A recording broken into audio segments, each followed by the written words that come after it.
All of you. बच्चों देखो, आज हम पढ़ रहे हैं चैप्टर नंबर 7। 6 चैप्टर तक आप पढ़ चुके हैं। 7th चैप्टर का नाम ही क्या है? विक्रय संवर्धन। संवर्धन का अभिप्राय क्या है? बढ़ाना, वृद्धि करना। किसमें वृद्धि करना? विक्रय में वृद्धि करना। तो विक्रय में क्यों वृद्धि करना है? सबसे पहली बात सोचने वाली ये है कि विक्रय में वृद्धि क्यों करनी है। विक्रय में वृद्धि के कई कारण हैं, जैसे मैंने यहाँ आपको कारण लिखे। आज का जो वर्तमान युग है वो कैसा युग है? प्रतिस्पर्धा का युग है। इस प्रतिस्पर्धा के युग में गला काट प्रतिस्पर्धा का युग है। गला काट का मतलब है कि एक प्रतिद्वंदी दूसरे प्रतिद्वंदी का गला काटता है, ये कहते हैं। अर्थात वह अपनी वस्तु को अधिक मात्रा में विक्रय करने के लिए बहुत सारे ऐसे तरीके अपनाता है जिससे कि दूसरे व्यापारी को हटाया जा सके। जैसे कम मूल्यों पर वस्तुओं का विक्रय कर देना, जैसे अनेक प्रकार की बहुत सी जो है चीजों का उपयोग करना, जैसे नगद छूट, बिक्री आदि का उपयोग कर लेना। इनके द्वारा वो क्या कर रहा है? दूसरे प्रतिद्वंदी को पीछे हटाना। अनेक प्रकार की वस्तुएं बाजार में और अनेक किस्मों की वस्तुएं बाजार में लाई जाती हैं और बहुत सारी प्रतिस्थापन वस्तुओं को भी लाया जाना। इन सब के कारण संवर्धन की आवश्यकता है, विक्रय संवर्धन को अपनाने की आवश्यकता है। विक्रय संवर्धन का अभिप्राय जैसे मैंने आपको बताया कि विक्रय में वृद्धि करना है।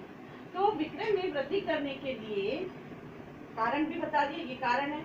अब विक्रय में वृद्धि करने के लिए क्या किया जाता है? विक्रय में वृद्धि करने के लिए बहुत सारे कार्य किए जाते हैं, ये अनियमित क्रियाएं होती है। इसमें विज्ञापन को शामिल नहीं किया जाता विक्रय संवर्धन में, सबसे बड़ी बात है। और प्रचार को शामिल नहीं किया जाता। किस किस को शामिल नहीं करते अपन? विज्ञापन व प्रचार, इन दोनों चीजों को छोड़ करके अनेक बहुत सी ऐसी चीजें जिनका उपयोग किया जाता है, जैसे नगद छूट का उपयोग किया जाता है, जैसे बिक्री प्रतियोगिताओं का, कूपन का, स्क्रैच कार्ड्स का, इनका उपयोग करके और बिक्री में वृद्धि की जा सकती है। ये सारी क्रियाएं कैसी हैं? अनियमित है बच्चों।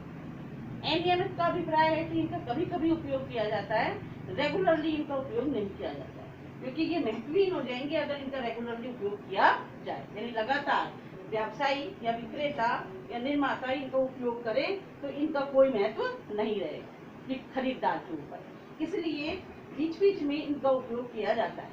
जैसे होली है, दिवाली है, ऐसे जो ओकेजन्स आते हैं उनके ऊपर आपने देखा होगा छूट दी जा रही है, 10% छूट, 20% छूट ऑफर्स आते हैं। इसी प्रकार से कोई किसी वस्तु के ऊपर स्क्रैच कार्ड्स दिए जाते हैं, जिनको कि स्क्रैच करने के ऊपर के कार्ड के ऊपर बहुत सारी ऐसी चीजें, इनामी जो चीजें लिखी हुई होती हैं और लोगों खरीदार को इनाम प्रदान की जाती है। इसी तरह से विक्रय प्रतियोगिताएं होती हैं जो विक्रेताओं के मध्य होती है कि कौन विक्रेता अधिक मात्रा में वस्तु को विक्रय करेगा, उसी को ही बहुत सारे उपहार दिए जाते हैं। तो विक्रेता भी अपनी तरफ से उसमें वस्तु को विक्रय करने में सहायता करते हैं। तो इससे विक्रय में एक थोड़े से समय के लिए क्या होता है? वृद्धि होती है, और जब वो वृद्धि होती है तो उस वृद्धि का लाभ दीर्घकाल में व्यवसाय को प्राप्त होता है। तो गला काट प्रतिस्पर्धा से बचने के लिए, लघु अवधि में तुरंत वस्तु को खरीदने के लिए प्रभावित करने हेतु क्रेता को भी विक्रय संवर्धन की जो विभिन्न क्रियाएं हैं उनका उपयोग किया जाता है। इस तरह से विक्रय संवर्धन का उपयोग इन कारणों से किया जाता है।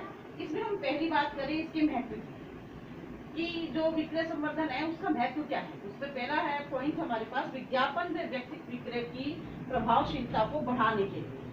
विज्ञापन का अभिप्राय आप सब जानते हैं कि किसी वस्तु की जानकारी लोगों तक पहुंचाने के लिए विज्ञापन का उपयोग किया जाता है।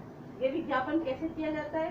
इसके बहुत सारे माध्यम हैं। कुछ माध्यमों को तो आप भी देखते हैं, जैसे कि समाचार पत्र, पत्रिकाएं, टीवी है, रेडियो है, ऐसी बहुत सारी चीजों का उपयोग करके वस्तुओं की जानकारी खरीदार तक पहुंचाई जाती है।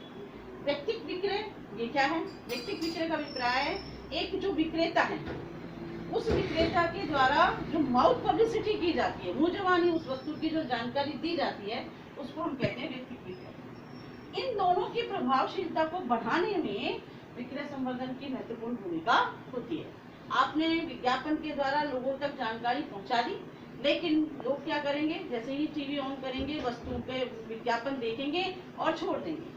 लेकिन वो प्रभावशील कब बनेगा विज्ञापन? जबकि उसमें ऐसी चीजों का उपयोग किया जाए, नगद छूट का, बिक्री प्रतियोगिताओं का, कूपन आदि का।